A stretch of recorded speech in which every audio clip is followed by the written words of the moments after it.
Magandang umaga! Kumusta po? Narito po ulit ang update natin para sa lagay ng ating panahon. Ngayong umaga po ng June 18, 2026. Sa ngayon po ay easterlies pa rin o yung mainit na hangin na mula sa Pacific Ocean ang umiihi po ngayon dito sa ating bansa. Ang habagat ay lumalayo po ngayon sa ating kalupaan at muling lalakas yan kung may isang malakas na weather system o bagyo na hahatak po dito. Sa ngayon ay mayroong aktibong LPA sa labas ng Philippine Area of Responsibility at nasa medium chance na po ang posibilidad niya na maging bagyo for the next 24 to 48 hours.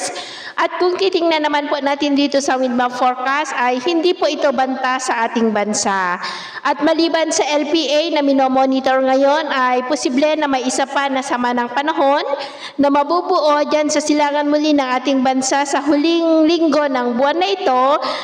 At posible ito na maging malakas na bagyo at may posibilidad rin na papasok sa ating area of responsibility na siyang hahatak at muling magpapalakas ng habagat. At ang susunod na bagyo ay tatawagin po sa local name na Bagyong Francisco at ito naman po ang pinapakita ng forecast model natin pong ginagamit hanggang po sa susunod na 2 linggo. At sa lagay ng ating panahon, ngayong madaling araw ay maayos naman ang panahon sa malaking bahagi ng bansa pero may tsansa po ng mga isolated rain sa ilang bahagi ng Catanduanes, Sorsogon, Masbate, Bohol, southern part ng Leyte, Northern Samar, Dinagat Island at Zamboanga del Sur. At mamaya ay sisikat ang araw sa malaking bahagi ng bansa, mainit at maalinsangan ang panahon pero may tsansa pa rin ng cloudy skies with isolated rain sa ilang bahagi po ng Polillo Island, Catanduanes at Eastern Samar. At mamayang hapon po, mainit at maalinsangan pa rin na panahon ang asahan sa malaking bahagi ng bansa pero may tsansa pa rin